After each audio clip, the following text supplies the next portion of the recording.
欢迎玩新闻大白话，我是罗旺哲。再看到的就是现在呢，韩国的洲际航空降落，现在恐怕已经大到了100多死了。现在这个数字我们还在更新当中。那现在大家可以看到画面在今天早上发生一个情形就是这个洲际航空降落的时候它的撞上跑道尽头的围墙，结果发生了爆炸情况。你看它原本是这样降落下来之后呢，后来疑似是降落前遭到鸟击的一个情形。结果呢，这个起落架无法放下，那机腹着地之后呢，滑行冲出跑道，结果撞上了围栏班机全部起火。所以大家从画面可以看出来，其实早在降落之前右侧的引擎好像就有点冒出一些火圈的一个情况，那甚至呢，浓烟也冒出来。那韩林摄氏指出失事的原因呢，是因为鸟击所造成的这些脚架故障。那现在呢？韩国的代理总统呢已经下令调动国家一切的资源，全力来展开搜救行动。那现在呢，这个洲际航空的乘客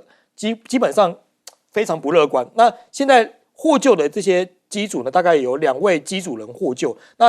当地的消防说，持续进行遗体的搜索。那最新消息指出呢，机上的181人呢，包含175名的乘客跟6名机组人员呢，除了2名获救的空服员之外，推测啦，目前还在搜救当中。那推测是基本上可能全数罹难。那目前确认已经124死。当地的消防局表示搜救任务将转为这个遗体的搜索作业。那有民众拍到这个关键的画面，在起飞之后呢，起飞前右侧的引擎就是这里有出现冒火喷火的一个情况。那事实真相怎么样呢？可能后续会进一步来做调查。那现在韩国会不会怎么这么多事情大家就说韩国是不是现在国运有点走下坡了？那现在呢，认定这个公调处没有无权调查尹锡悦拒绝第3次出庭的要求。现在有这样的情形发生，像尹锡悦认为公职者犯罪调查处无权涉及总统叛乱的嫌疑的案件，因此第3次拒绝出庭调查要求。那外界推测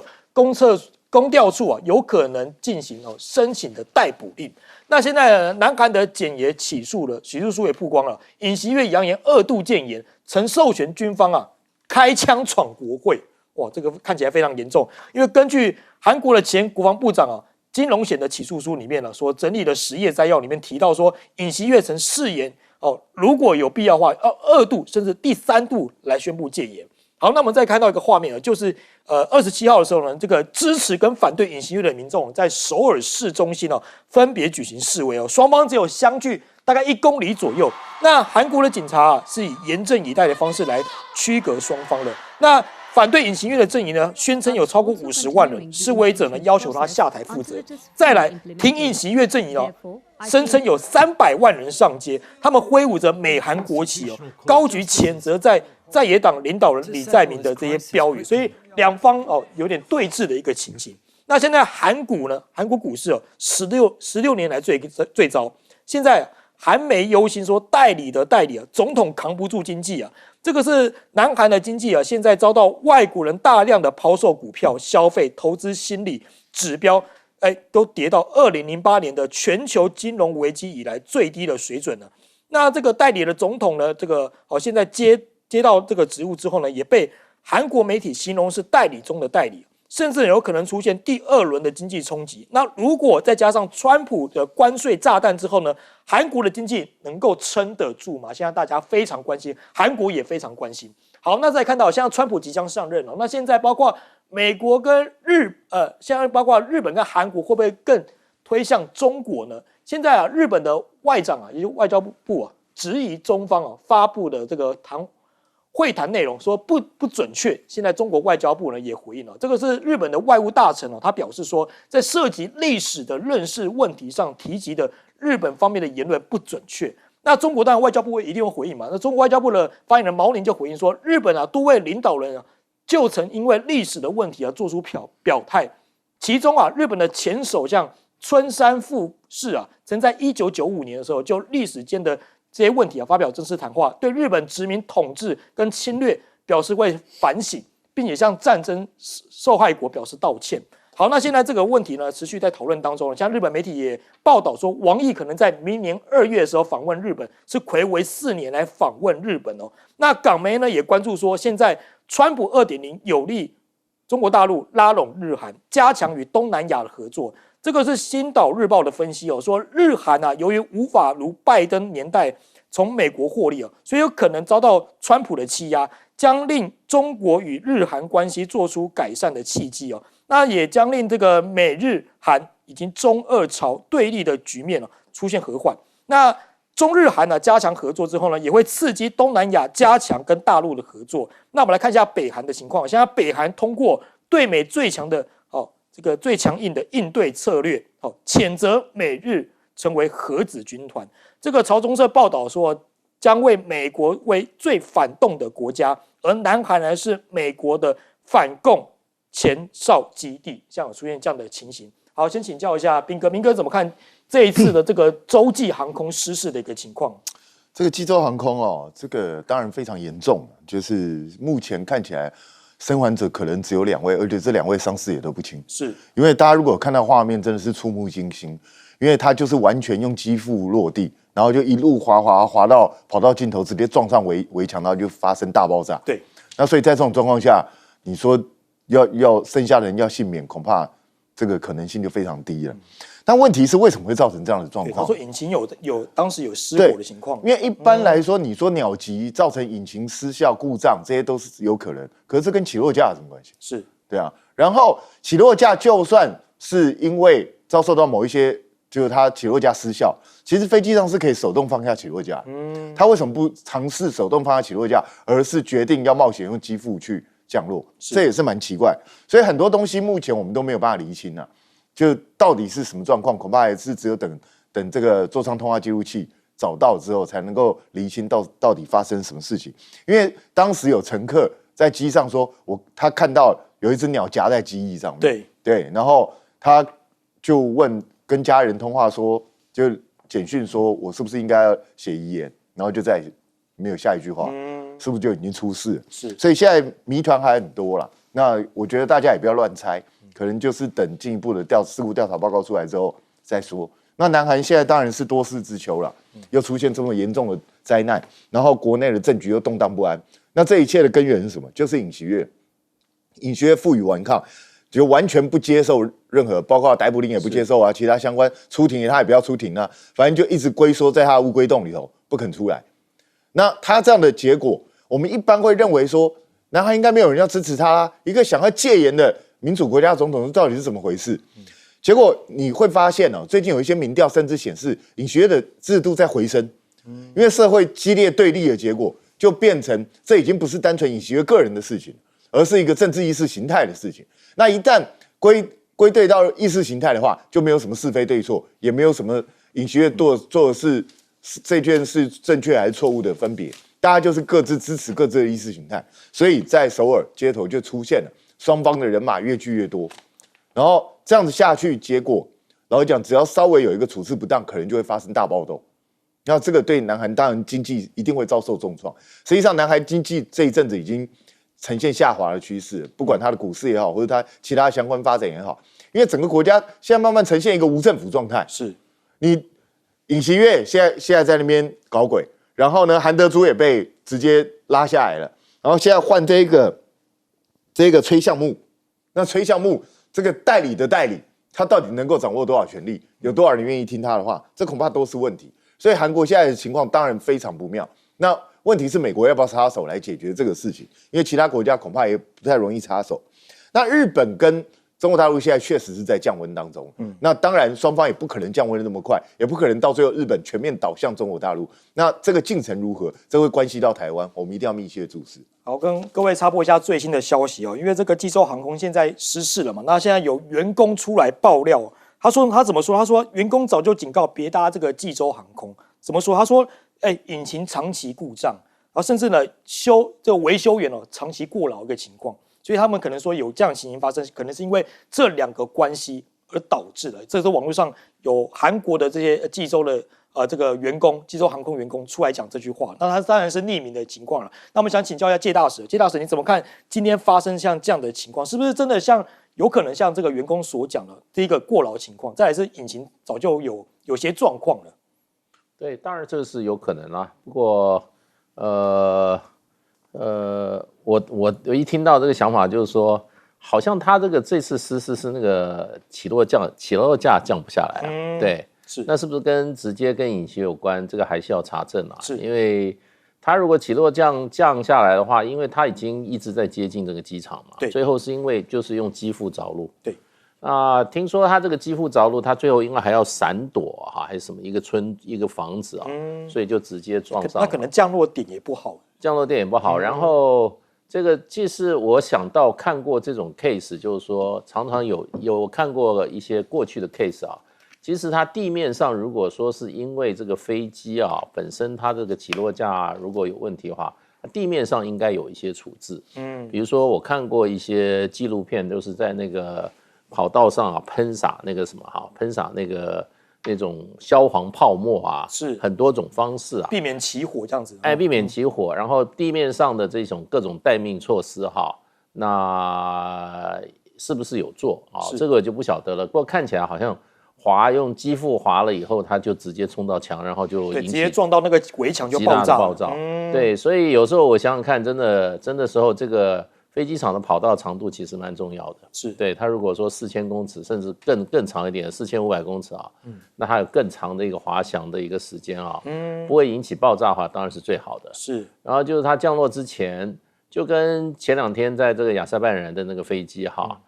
它也是这样子摔下来，可是它没有爆炸，它没有爆炸的原因就是说这个飞机它盘桓了很久，它把油尽量耗完，是。因为飞机上有的时候快要出问题的时候，它会把油给它放掉。那这个当然你可以看出它爆炸以后，它的火还是相当大，不晓得它那个有没有做这些必要的处置啊。那个冲击力也很强，冲击力是非常恐怖的，非常恐怖的那个冲击力。所以这个就变成就是说，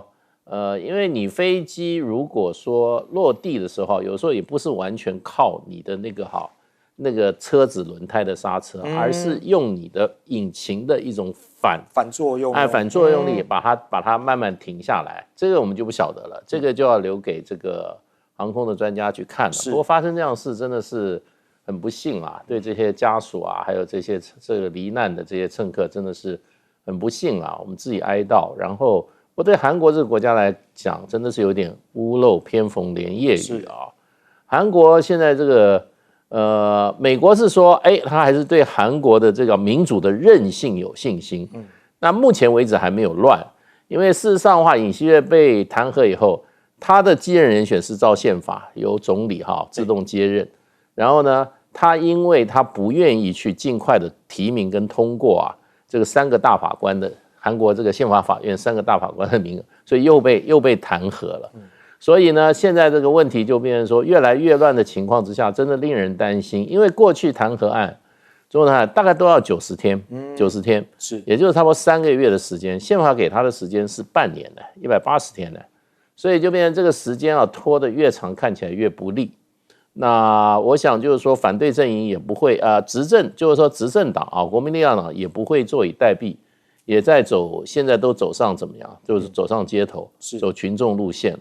群众路线是比较危险的比较危险。然后尹锡悦还是非常的强悍第3次叫他去这个传讯他还是不去。现在看是不是他会被抓，被这个拘捕所以还不晓得。如果拘捕的话，可能会更刺激支持他的民众，也不一定。是。那不过不论如何，韩国的股市这个汇市都跌到了蛮惨，受到很大的冲击，很大的影响。如果继续下去的话，绝对对韩国的这个可以说韩国的前景是相当令人担忧是。好，请教这个李将军怎么看这个济州航空的一个情况济州航空我跟各位讲，我看过，我坐的飞机被鸟击过。你有坐过被鸟击过？我就看到那个引擎那边砰一团火出来，但是还好很幸运我就是飞机很安全降落。第二个来讲，我坐飞机的经验，还有一次我坐的是军机了运输机。就那架军机原来预定在这个冈山机场降落的，就轮子都已经放下来，都已经出到地面了，就突然一阵雷雨过来，你知道，飞机立刻再起飞，紧急起飞，然后飞到台南降落。我跟各位讲台南一降落之后，你知道，因为我们不是那种客机嘛，就是你在这个空旷的机场那边就赶快下来，对，叫我们赶快进屋子里面。结果没想到那个雷追过来，你知道，砰一个雷打在旁边，你知道被雷击是什么感觉？你知道？这当然还好，不是那个雷可能不是直接打到我们身上，但我们那一群都是军人，大家反应很快，立刻全部扑倒卧在地上，因为那个爆炸那个震波哦，真的是被那个震波感觉到一阵强烈的热流，还有震到整个人会被弹开就对了，没有说到弹开，但是有感觉到那个震波震到身上。是，那还好我们那群都是军人，当场嘛，所有人都立刻扑倒卧在地上，卧倒。所以我觉得这次飞机如果说是单纯的鸟击的话，可能还不至于说是这么严重了。对，你看它如果说是真的是飞机这个有问题来讲的话，它应该就像介大使所讲，在外海之间把油放光，对不对？好，然后通知地面说我要紧急迫降或干什么，然后地面上面会有相应对的救护车在旁边追着跑，然后消防车在旁边追着跑，是，然后地面上面铺上泡沫，但感觉他们这架飞机好像这个下来以后才发现说出了问题，是。很可能就是已经触地了以后才开，不然它应该重新再抬头再飞嘛。那然后感觉他们就是油也没放光，所以我觉得可能是不是在落地的那一刹那鸟击。大家要知道，其实飞机的维修是很重要。全世界飞机问题出最大问题的就是印度。那印度经常干什么？他维修之后，他手里面有一把螺丝，你知道，他不晓得是哪边拆下来的。然后就不晓得装哪里，那怎么装回去啊？他没有，他就丢掉了。丢掉了。对，所以印度是大概他们空军来讲摔了1000多架飞机，就是因为维修出问题哈。所以这次来讲，当然我相信整个飞机的这个驾驶员跟塔台的对话，还有这个黑盒子应该都很完整，应该很快可以查出来原因了。那我们大家要引以为戒，就是后勤维修保养还是最重要的。一个公司要长久经营安全来讲的话。飞航，对不对？最重要的就是航空的安全嘛。好，我们休息一下，广告回来继续讨论。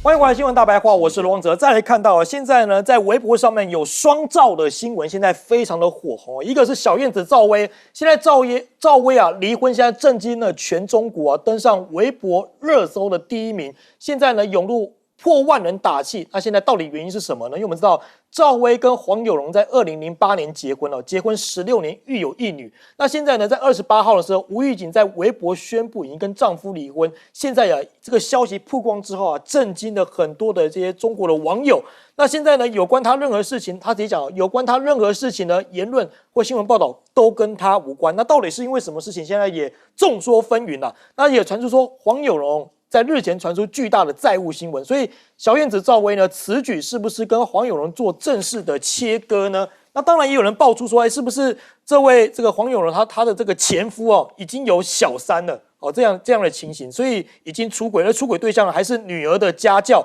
甚至啊小三已经怀孕生子了。那这个会不会是这个离婚的理由呢？现在引发大家讨论。另外一个呢就是赵露思哦，现在呢赵露思病倒，难道也有隐情吗？现在有人报道说她失语跟账号被关，那现在好友也说出她的一个情况啊。那现在赵露思的工作室她声明说，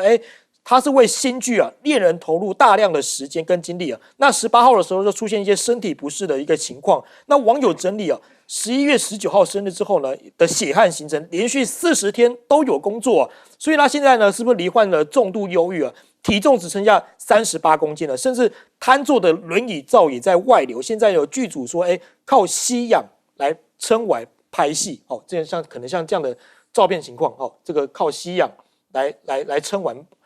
拍戏。那现在知情人士说呢，他可能罹患神经系统的疾病，现在也无法行走说话。那甚至呢，也有人现在也有一些阴谋论传出来了，说这个症状呢跟那个新冠病毒很相似，那怀疑他是再度染疫，或是在得了这些新冠的后遗症。那因为之前有网红哦，有大陆的网红也是多次感染新冠肺炎之后呢，然后坐轮椅，然后得了神经系统疾病，所以他也怀疑说这个赵露思是不是也类似的一个情况啊？那与此同时呢，西方的阴谋论也再起啊。现在呢，5年之后呢，现在确凿证据啊，指向中国武汉实验室来寻找 COVID-19 的起源哦。现在有这样的情况出现，那甚至呢，人偏肺的病毒现在感染上升了，中国监测到不明原因的肺炎，现在这个沸沸扬扬的事情又再度起来，甚至民视新闻也报道说，中国爆发新病毒。没有疫苗，也没有特效药，死亡率啊，哇，来到了43%啊。那现在也没有任何有疫苗跟特效药可以救这个东西，那是不是真真假假，现在也不知道，众说纷纭哦。好，那我们再来看到现在呢，川普上任之后呢，中美恐怕会断联情况啊，因为现在中方的领导人在了解川普在第2个任期内是不是有意要透过关税跟中国来做协商经贸，还是打算直接跟中国的经济来做脱钩的情况啊。所以现在看到外媒就报道，中美有20多个高层啊，对话的渠道恐怕会中断了，会面临到中断的风险。那川普呢也表达说，习近平的核心官员直接沟通的意愿了，那无需经过正式的外交管道。但是中方认为将会脱离原本既有的沟通模式哦，北京目前是没有办法接受这件事情的。好，那中美呢如果重启贸易战，那谁会坐收渔翁之利呢？现在阿根廷跟巴西呢会扩大农产品来输往中国，因为我们知道根据这个数据来看，2024年的1月到10月。在中国的大豆进口来源当中呢，巴西占最多，那整体呢来到70%，另外呢，玉米呢则是占到50%，所以呢，中美重启贸易战的话，包括阿根廷和巴西有可能坐收渔翁之利哦。那现在川普要面临的是什么烂摊子？他将如何应对啊？这个中国大陆啊关键矿产出口的管制，现在受到一些瞩目了。专家表示说，如果不想要被中国卡住脖子，川普呢就必须转变。他的招牌的美国优先的这些政策或取向，转而优先考虑战略联盟。好，先请教一下彬哥，彬哥怎么看这个赵薇现在传出离婚，因为大家都很关注赵薇的新闻，你看马上登上微博热搜的第1名。其实他传出离婚是好几年以前就传出来，只是这一次他自己出面证实他确实跟她老公黄有龙离婚了，而且以后黄有龙的发生一切事情都跟他没关系。那老实讲，赵薇也是人生也是大起大落，是她当年是演《还珠格格》红的嘛，我前几天还在看《还珠格格》就红遍了整个中港台3地哦。然后后来拍了很多戏。那她更厉害的是什么？她后来跟她老公结婚之后呢，他们对投资很有一套。她一度是那个阿里巴巴影业的第2大股东，是，然后甚至还去法国买酒庄啊，搞得风生水起。有一阵子被号称叫女版巴菲特，因为她非常会投资哦。那但是呢，很快。她老公又传出来她的产业有问题，现在陆陆续续她的一些资产好像都不是被人家查封，就是积欠债务。据说在香港那边，她总共积欠了已经超过45亿，45亿啊，对，45亿。然后现在法院正在跟她追讨。是，那他们2个离婚是不是因为这些东西？当然有几种说法，一种就是经济上的问题，另外一种就是她老公早就有小三了，然后好像是爱上她女儿的家教，对家教，对，所以到底是怎么样？那当然外人不得而知，只是说。我觉得既然就分开了，那就各自祝福吧，各奔前程。对，而且对赵薇来讲，她老公如果真的积欠这么庞大的债务的话，她脱离她也是一件好事。是，实际上赵薇自己从2021年也被封杀，那因为被列为劣迹艺人哦，那所以今年才刚刚解封。所以我想赵薇这次做表态，我想大概是对自己的一个再出发，就是把过去的这些全部都断光了，然后接下来要再往前进。那至于赵露思这个东西也是。据说他现在罹患失语症，然后整个软瘫在那个轮椅上面。这么严重？对，到底是有人说就是工作压力太大，那有人说是不是他是不是罹患了新冠肺炎啊，或者什么东西？那目前其实情况都不得而知。可是你要知道，这个女孩子她才26岁而已，对啊，很年轻的。对啊，26岁是压力会大到罹患失语症吗？是对自己的期许过高吗？还是身体真的很不舒服？我就觉得。性命还是比较重要，这么年轻还有大好前程，先休息一阵把病治好吧。因为如果这样硬盯，因为大家看到那个照片是干什么？他在剧组现场哦，是就是直接插管子，对，插管硬撑，然后把戏拍完。是这太痛苦了吧？我觉得，当然这是敬业精神啊。可是我觉得身体这样操，再年轻也受不了啊。这个还是不要跟自己的身体对干，因为自己的如果他真的只剩下38公斤。那真的很可怕，是160公分，对啊，38公斤，这真的太恐怖了。就我觉得真的还是要好好保养身体。那大陆当然每隔一阵子就会被人家传说，大陆这边又有什么新的病毒啊、新的疾病出来。是，其实我跟大家讲，全世界每天都有新的病毒被发现，然后也每天都会出现新的症状，特别是全球暖化之后，北冰洋那边一带的慢慢这些浮冰溶解之后，还有那些冰原溶解之后，那会出来什么新病毒，我们根本就不知道。全人类其实都要严阵以待。好，请教谢大使。对，其实那个西方媒体现在并没有普遍性的，有一些媒体又在重新炒作哈，是，所以这个是新冠病毒啊，是中国大陆人工制造的出来的。其实这个案子其实是西方媒体一直不放过。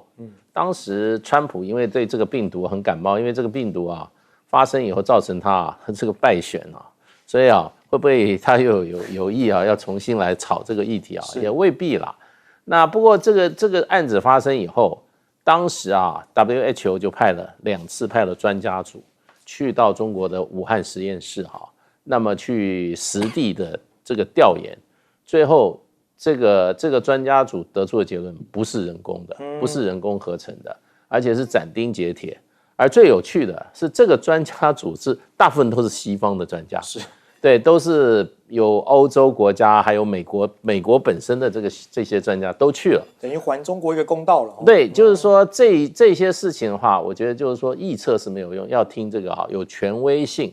然后有科学专业，然后有这个对病毒专业的这个世界顶级专家他们做出的这个调查报告才是最准确的。是，那其他的我觉得就是说，尤其媒体在炒作的话，真的可以一笑置之啊。那我觉得这个事情很早 WHO 在这个新冠病毒发生没有多久，他已经就已经做了最后的结论，对，做了最后的结论。是。那么他们在这个武汉实验室也收了很多的这个证明啊，收了很多的证据，然后详细研究是没有这么回事。那这一次这个新的这个什么人偏肺病毒哈，那事实上的话，我一直看就是说，为什么说死亡率恐达43%呢？这个恐啊，我觉得我们国内这个媒体这个恐啊，不知道从哪里来的哈。那我看了大部分的很多资料，它就是一种就飞沫传染的一种病毒感染的肺部的疾病，大概6到10天。而且它里面有差不多还有一个很大的比率啊是无症状，就你感染了这个病毒啊还不见得有症状，所以我觉得就变成就是说，它现在没有疫苗，没有特效药，很多病毒发生的时候都两者都无啊，是，那就变成就是说感染的人啊，当然是年纪小的跟年纪老的是比较危险，对，所以也容易被感染到。那现在在中国大陆是在北方一带在传染，好像也还没有很大的扩散的机会哈。而且这个我看我们的这个疾管局，大家已经收到中国大陆的这个卫疾管局的通报，因为照 WTO 规定，就是有关这种新的病毒你都要通报，所以我觉得这个好像不会是变成是另外一个所谓的这个新冠病毒的这个可能啊。好，我们请教厉将军。最后中美贸易战的话，阿根廷跟巴西当然是必然的，一定会获益哈。是，因为现在来讲，很明显的这个，如果说是美国增加中国关税来讲的话，对于电动车这些增加关税来讲的话，那中国势必就是我就不买你美国的农产品了嘛，大米、玉豆、这个黄豆这些东西，那中国很多进口是从这个美国来进口的。那在这种状况之下，其实巴西跟阿根廷这些国家也是这种农产品的主要的生产国了。那尤其是前海港现在这个开通之后，那中国大可以我从这个巴西跟这个阿根廷中南美洲国家来进口这些东西，反倒是这些替价者这些东西，如果说是中国管制对美国进口来讲的话，势必会影响到美国的军工产业。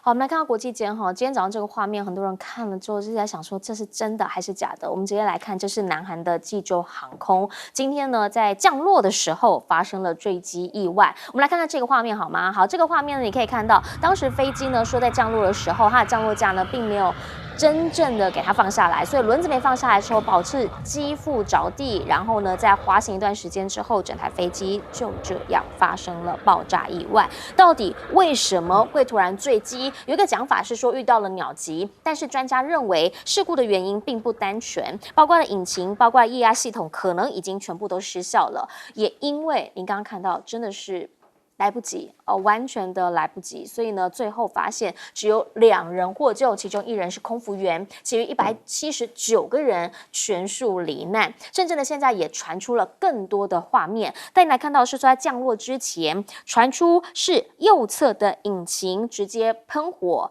而且呢是冒黑烟。但是到底为什么喷火冒黑烟之后没有办法放下起落架？你看看画面上圈起来的这个部分呢，其实可以看到右侧的这个机翼这边有冒出黑烟，发生了什么样的事情？现在已经找到黑盒子了，一切都必须还要待查。现在的济州航空他们的官网呢是全变黑白一片空，刚刚在稍早不久之前，他们的发言人呢也出来正式的跟大家道歉。好，可问题是呢，大家讲这个机场时隔19年再一次的营运国际定期航线的时候呢，航空业曾经有批评说这个呢有可能会贸然来导致事故，同时呢，里面还有很多什么阴谋论啊、北韩的阴谋论啊、萨满教的阴谋论等等，在社群网站上头，他们有非常非常多的谣言，非常非常多的传言。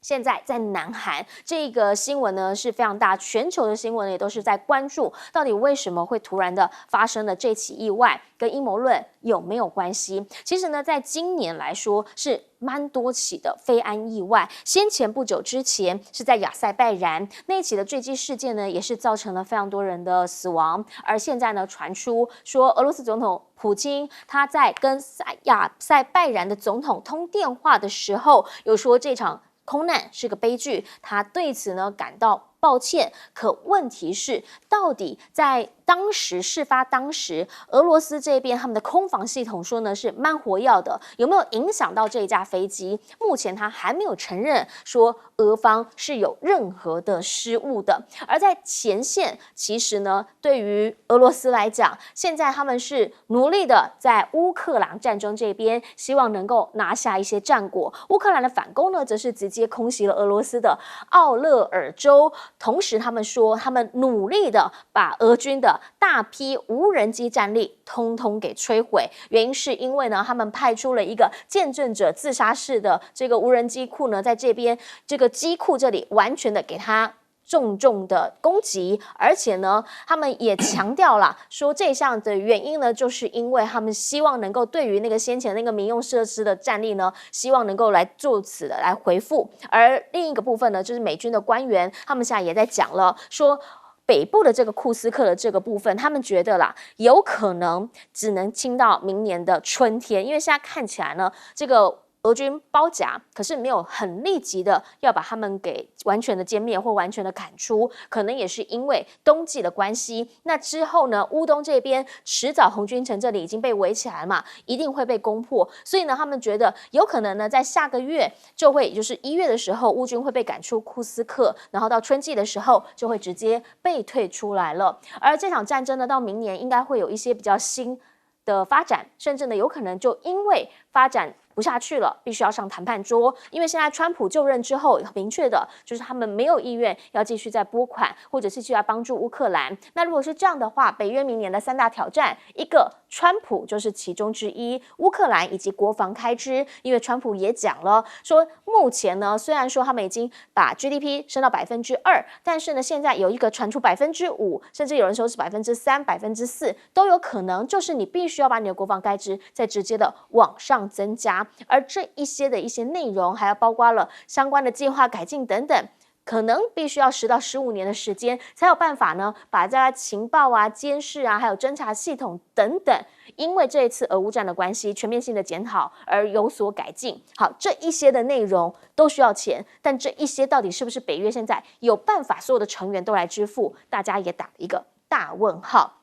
也就在这个时候，王毅会见了伊朗的外长，再次的强调中伊合作还有多边的协作性。大家都知道呢，其实在这个前线的战事上面，不是只有俄乌而已，在中东这一边呢，其实伊朗现在它到底是一个什么样的状态，大家也非常的在意。他们有强调啦，中东不是大国博弈的竞技场，不要变成地缘政治的一个受害者。而王毅呢，则是希望伊朗啊，其实也可以来恢复伊核谈判了，也希望各方呢能够为此来发挥作用。但你也必须理解一件事情，川普就任之后，他真的有想要谈这件事吗？如果说呢，他想谈这件事的话，在他第一任的时候态度好像不是这样。这个时候呢，再来讲这件事情，可能很多人也会问，实际上面是为何呢？回过头，我们想要先请教一下张婷司令哈，您怎么样来看今天这一起济州航空遭遇鸟击的坠机意外？因为所有的人看到画面的时候，你真的会非常震惊。对，它有3个因素造成它这一次的失事因素非常严重。第一个，济州岛它的跑道长度比一般的国际上跑道就要短，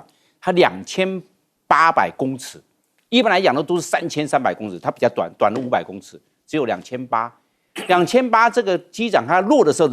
已经落过1/3了，剩下跑道已经不长了，他落到前面那一段，他落到中间，为了安全他落在中间，剩余跑道长度不够，变成这个样。第二个因素，它起落架没有完全放出来。起落架它的液压有点失效，了。起落架它只有出来没有卡，没有定中，没有定位，没有定中。那这样的话，换句话说，起落架是半升放的，那飞机一落地就变成机腹着陆。对，那机腹着陆，起落架没有定位，就没有办法刹车，那你就变成在滑了。那一滑之后没有刹车啊，怎么办？到最后面阶段，我看到那个机长啊。因为你这个影片我有重复看，他到最后他有做气动力减速，他把驾驶杆抬起来，我看到机头上扬做气动力减速，但气动力减速的效果没有刹车减速效果好，他已经没有办法刹车减速，因为他的起落架轮子没有放出来嘛，那就这个样，又落在跑道的将近中段，最后面他撞墙的最后面呢，速度100公里时速，那速度是很大的，你看到没有？我看到最后面的剩余速度撞那个墙，那就是100公里，那100公里的话，整个上去。他这一次速度为什么要那么大？因为他179个人满载的话进场速度就要大，因为你重嘛，对，重的话速度要大，你轻可以，我速度可以小一点来落地，重一定要速度要大，不然你飞机会失速啊，会掉到地上啊。那速度那么快落地，又没有办法做减速，所以撞墙时速大概100公里，那100公里撞静止的墙，然后瞬间去停止，那是没有办法的。所以在大家看他这一次损失蛮惨重，而且要知道在撞的时候，尤其后面的硬的，还包括它的发动机，因为它是实体的，它会往前面去挤压乘客，那乘客被后面的东西打到，这是重伤的。再加上第二个伤害是火，直接火当场高温，你整个窒息或高温是这个样，所以为什么这次伤亡非常惨重？2个因素嘛，那所以我们可以看得出来，这一次它的这个3个重要的因素造成它的这次伤亡蛮惨重的。如果我是飞行员的话，我尽量落在跑道端，因为毕竟你看它速度还那么快，它撞的那一刹那之间速度100公里，我看到了。我要现在在跑道端，因为起落架已经没有办法，我也可能要把这个起落架整个收起来，然后尽量在最小的容许的时速速度之上落地。你这样的话能够大概撞墙的话，大概剩下30公里，我可以控制到30公里，毕竟损失就不会那么惨重，可能机头有损失，但是那机长跟副机长就但遇到鸟击这个事件，您怎么样来看？鸟击没有办法，他一定要落地，他没办法再重飞了。他推力已经消失了，发动机已经故障了。如果再重飞，掉在外面更惨。你最起码机场是平的，你掉到外面撞到建筑，那还可能死了老百姓。是，因为外面的是可能是高楼大厦这种那个机场外面的设施都是这样，那会死伤更惨重啊。而且它还那么多油，那这样的话可能不是光只是这些坐在飞机里面的乘客跟这些机组员，也包括在外面的这些老百姓，高楼大厦，那可能更惨。是，那所以的话，我认为这个机长选择赶快落地，而且就这一次机会了，没有办法第二次，因为发动机推力已经消失了。所以这是没有办法的。那另外我们来看呢，就是这个俄乌战争。俄乌战争，我认为双方的作战递进线呢，对乌克兰是不利的，主观不利，因为乌克兰在攻的上面进入俄罗斯的库尔斯克，他攻完之后他守不住。另外，它这个红巾城，在这红巾城守，它也守不住，变成这样子了。红巾城已经形成3面包围，包含南边、包含北边、包含东边。所以乌克兰想要挽回颓势，目前我看没有看出这个迹象。仍然整体的乌克兰战争来看，对乌克兰是不利的。好，我们也看到哈，其实现在越来越多的讯息出来了，因为黑盒子找到了嘛，所以机场呢，其实当时呢，在这个航空站这一边，他们是有直接向这个飞机发出了一些警告，说你有遭受到鸟击，然后呢，马上就看到了机长会发出了 Mayday 的求救讯号。结果呢，他刚刚就像这个司令所讲的，他可能也希望能够来处理这一起危机，所以他也很努力。可是呢，在他发出了 Mayday，然后到最后发生了失事意外5分钟的时间。目前呢，他们已经证实说有179人是已经全数罹难。后续的处理，当然大家就必须要了解，因为也传出这家航空公司它还有非常多同款的机型。来，请教亮哥。我这满载包括空服人员是181个，有2个人生还啊，对对对，都是空服员，就是他被甩出去了啦，大概只有轻微骨折这样啊，这个坦白讲是非常不可思议的事件啊，因为韩国大概2002年以来没有过那么大的空难，没错，这个听起来真的是有很多偶然因素凑在一起啊，那这个亚塞拜然那个空难到现在俄罗斯还不认错啦。是啊，那事实上可能车臣那边的防空系统有射出导弹，哦，有这样的讲法，有这种讲法，就是有导弹。那他们可能因为不断的受到乌克兰方面的无人机的攻击，他可能辨认错误，可是俄罗斯没有承认哦。可是这个事情现在被广泛宣传成说，车臣方向有射出导弹，是，然后俄罗斯还去干扰 GPS，不让它下降在那个亚塞拜然，或者是下降在俄罗斯啦，不让它下降在俄罗斯啊。那后来他只好被迫下降，那就造成了相当多人死亡嘛，可是它是断成2节，那生还的人还比较多。是，而且从头到尾在舱内，就飞机内部的还有很多影片外传。所以我认为这个事件，俄罗斯是有一定的责任可是他当然就辩称了，这个因为他背后是不是亚美尼亚、美国啊？那是不是又跟乌克兰扯在一起了？有地缘政治关系了。对，就有点复杂了。可是因为这个东西是可以调查出有没有飞弹射出啊，是，那他是不是遭到了飞弹的攻击啊？因为掉下来的飞机基本上可以查出来嘛，到底是受到什么样的攻击啊？第一时间也有人说是鸟击了，可是检验的结果不是鸟击，所以我觉得这个还是要根据专业来认证啊。对，那至于这个后续伊朗，我觉得伊朗恐怕现在正进入了一个非常尴尬，必须要考虑他是不是要继续在阿拉伯半岛维持实验民兵这样的一个传统，因为叙利亚看起来就是没了嘛。对，那俄罗斯本来粘出来的那个叫做实业通道，不是俄罗斯啦，伊朗中间就断掉，就半月不再半月了。他本来是从伊拉克嘛，到叙利亚，到黎巴嫩，然后再往下延伸到这个哈马斯嘛，那现在叙利亚就被断掉了。是，而且伊朗目前已经跟沙特阿拉伯还有阿联酋和解了嘛，那你还有必要在阿拉伯半岛弄那么多实业民兵吗？这个坦白讲也造成大量的预算的这个耗费了，所以我认为伊朗现在内部正有2条路线在斗争，就是决定他要不要再维持这样的实业走廊这个布局了。好，可是如果没有的话，会不会这个大哥以后很难再是大哥？不知道。你有必要做大哥吗？你是波斯人啊，你又不是阿拉伯人。还要不要当大哥啊？这大哥路线之争了，来请教一下左老师。好，首先我们看到韩国的这个空难事件呢，其实现在根据 CNN 的报道，就是说，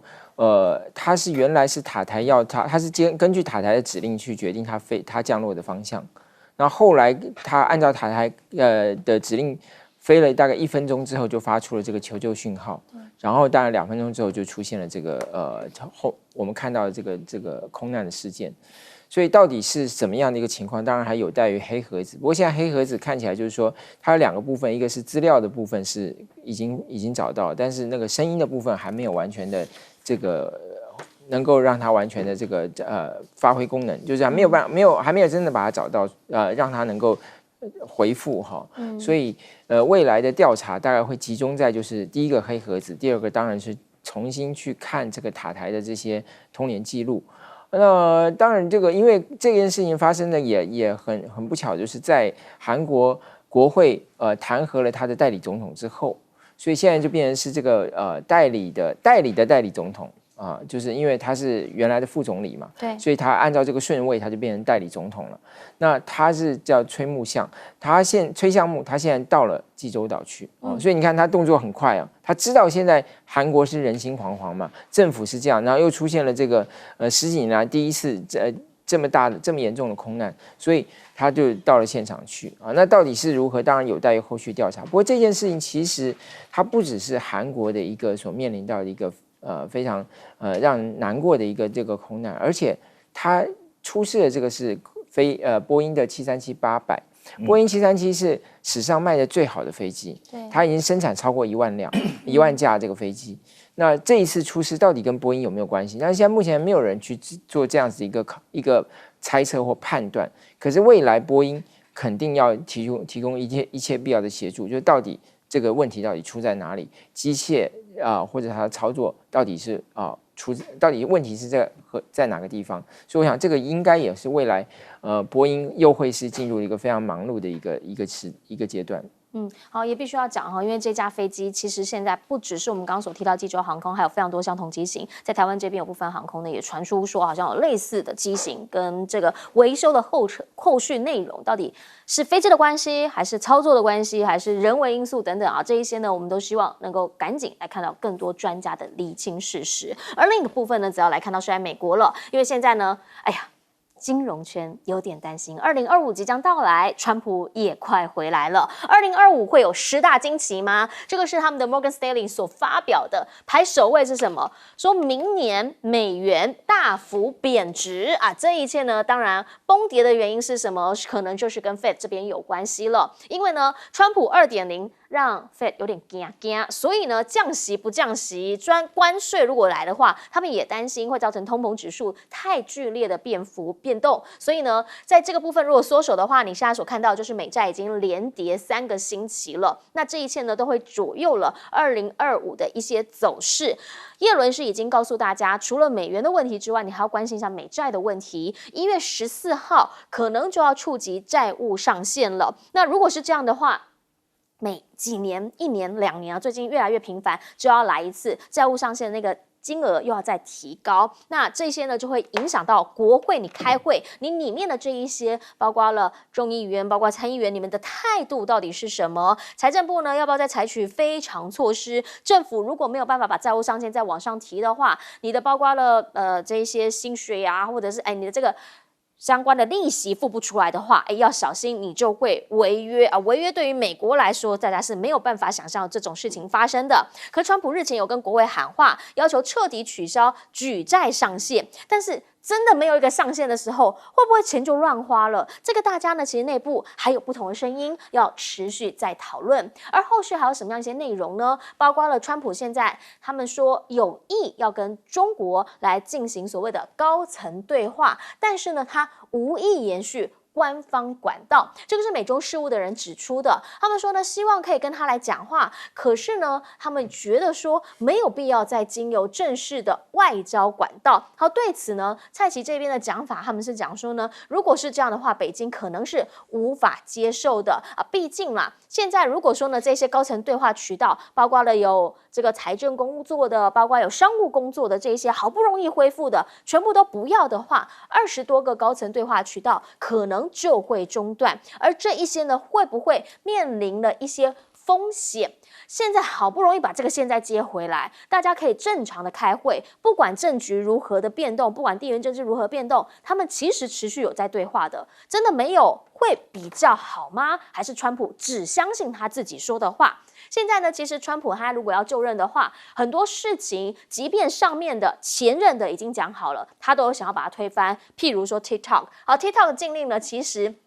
1月20就任嘛，1月10几号呢就要给他 cut up， 给他停掉了。但是川普呢，现在在27号递交了一个申请状，要求最高法院要延后这个期限，等到我当总统再来处理好吗？原因是因为呢，他认为这个言论自由、国家安全、外交政策这些都有关系我才是解决争端的正确人选所以你等我吧，不要在我之前就把这个 TikTok 给处理了。我觉得这件事情还得商量商量。而现在呢 CNN 就讲了，说它可能是什么不确定的来源之一啦，最大的一个黑天鹅就是它啦，还包括了现在如果它要再加关税的话，高盛已经预期了，如果你对于所有的进口商品都征收，不用到60%，10%就好了。对于我们的 GDP 就已经是一个重大打击。美国现在迎来的川普可能会是一个不太确定会是多大的打击，或者是多大的帮助，两边呢还在摆荡的状态。对于中方来说，陆企呢他们对外的投资其实是保持相当乐观的一个态势的，而还有谁乐观？还包括了南美、阿根廷跟巴西。哎呀，美中爬起来选后，原因是因为呢最好的状态就是你们都不要了，那我就可以坐收渔翁之利。加上大陆的外贸新三样，现在其实呢已经电动车连9年全球第一，中方其实有所准备而来。川普2.0，来请教一下亮哥，您会怎么样来看？我觉得大摩这个就是夸张其词啊，因为他们当然希望降息啊，股票方便涨啊，因为假设啦，我们说31.4兆的这个国债啊，那美国的 GDP 也扩张到28兆，所以实际上只有112%， 112%并不大就是国债占 GDP 的比重啊，是，你去看日本大概150几啦，接近160，那新加坡是170几啊，所以我认为以美国那么大的 GDP， 这个暂时不会造成问题了。OK， 反而会有第一波叫做关税融紧啊，关税融紧，因为它先加税嘛，那美元一定会升值啊，那美元升值，外资就进来了。所以美股会涨啊，那当然我不是说会涨到明年年底啦，可能顶多撑2个月，不撑那个第一个2季了。2季，那下半年就很难讲，下半年就很难讲。哦，好。所以这个摩根斯坦利啊，他说估计美元明年会大贬值，那个应该是下半年的事啊，不会是上半年啊。所以我是觉得川普绝对不会采信啊，他绝对不会采信啊。因为他会认为，在上半年那个所谓的川普关税了过程当中，他就要去跟各国谈判了比如中国大陆，你要多买农产品啊，他要你降低贸易顺差嘛。是，我认为另外一个是会要求中国大陆买美国的 LNG 啦、页岩油啦不过中国大陆当然也不会就是这么容易就范啦。他一定会相对说，那你科技制裁给我减少一点，因为现在有1400多项嘛，所以美国确实是急着要跟中国谈一谈重大问题了，是，那对川普来讲，下面那个小芝麻谈个鬼啊，根本不重要啊，他要的就稍微高阶一点的，能做主的，对，而且他希望立刻有结果，那美中那种。美国跟中国事实上一大堆轨道在通啦，对，大概有90几个、100个吧，那拜登一样有高层对话啊，有的。那请问拜登这4年好到哪里去呢？表示这种高层对话其实没什么屁用只是让中美没有完全断掉，事实上中美最近那个中美科技合作协定就续签了嘛，那个就有5年了，对不对？那你说这种高层对话都在维持啊，拜登还不是一直制裁，所以你说这个绝对有用吗？我不认为啦。真正重要的是川普要做决定啦，所以我认为川普他就认为，我跟马斯克、跟贝森特、跟罗德尼克商务部长，我们4个人决定就好了。他可能是这样想我认为他会蛮快的。大概在他上任就是第1季啦，你就会看到中美关系的大概的轮廓。因为中国大陆3月2会嘛，对，所以我认为以川普决策的模式，他会非常快。你大概在第1季就会看出他大概的轮廓。那这个一定是最高阶的人在决定啦，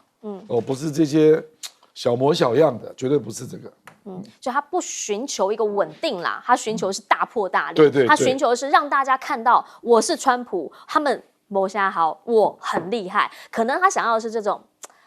你不能说是烟花式，因为你可能他有他持续的效果。我们后续要怎么样来看这些政局变动？我们先接广告。